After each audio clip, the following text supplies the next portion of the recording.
And top of the news here at 5:30, we're keeping our eyes on the price of gas as a new war rages in the Middle East. According to AAA, the price for a gallon of gas rose 11 cents just overnight in the U.S. Now, it wasn't quite as drastic here in Buffalo, but the impact from the war in Iran will no doubt start to influence those prices. We have Elizabeth Carey here with AAA to explain what she's hearing about gas prices. What is the current price for, a barrel of oil? What could it go up to, are you hearing? So it was at about $65 to $70 a barrel, but now it's gone up to 75 to 80 and up per barrel. So it's definitely going up there. It's not super high. I mean, we for years had oil prices at $90 a barrel, and we were still driving around and paying for our gasoline and everything was okay. Again, but people don't want to pay any more than they have to for a gallon of gas. People are very particular about the gas prices that they pay.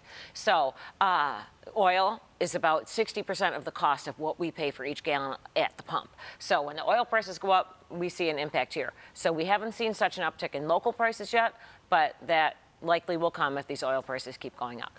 Here's a question, because we have seen prices tick up by at least, a nickel or maybe even 10 cents or something like that, some places locally and elsewhere around the region. I guess my question, I don't even know if there's an answer to this. How is the gas that's already been delivered before this war broke out now all of a sudden costing more? Like maybe when the next shipment comes, you would think. Is there an answer for that? A lot of times it's just a reaction. Yeah, right. So gas stations can set their own prices. That's why if you have a big box retailer or a big grocery store and someone nearby might say, oh, we have lower prices here. So they can always change their gas prices and they can always fluctuate. And they might just be saying, oh, wait, these prices are going to be going up. I'm going to raise ours a little bit here because we know our next shipment is going to cost much more than what we paid for the last one.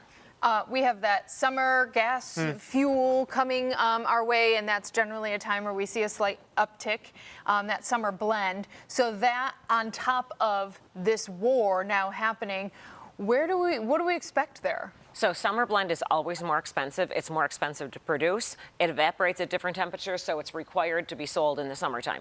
So right now, we're still using winter blend, but the refineries are starting to switch over to summer blend. That's going to push gas prices up anywhere from like 10 to 30 cents a gallon as we move into the spring. So if we have that and these oil prices keep going up, it could be even more at the pump, but it's just hard to say. Like today, the U.S. government's saying, no, we're going to make sure these shipments of oil get out of the Middle East, get through that Strait of Hormuz, which then things would improve and oil prices come down a little bit. So we have to wait and see. We don't even import Iranian oil. However, a lot of other countries like China do. So it just pushes up, these oil prices overall. It affects the supply chain further down or elsewhere across the supply chain.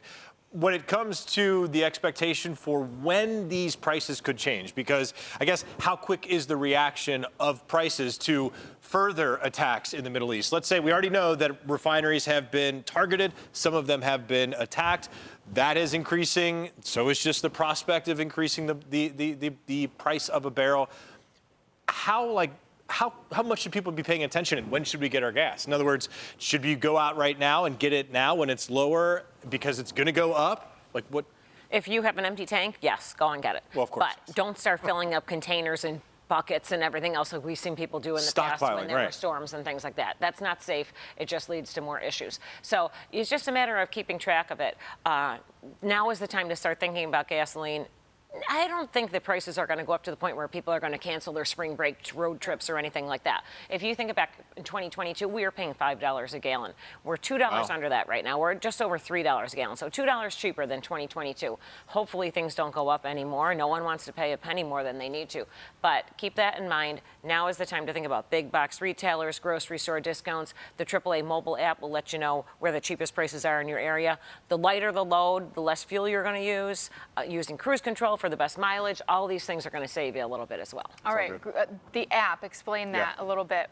So if you have like the AAA mobile app, it can use, if you let it use your location and you search gas prices in my area, it's going to show you the cheapest prices in the area, and you can search around. And sometimes it's a difference of making a left rather than a right on the road, and to find the cheaper one might be by one of those big box retailers, so they're bringing their prices down. The competition is what helps bring the prices down when you have a lot of stations competing to get the customers in. President said this is a war that could rage on for 4 to 5 weeks, possibly longer. So this is something we're going to be paying very close attention to. Elizabeth Carey with AAA, good to see you. Thank you for being here. Thank you, Elizabeth. Appreciate it.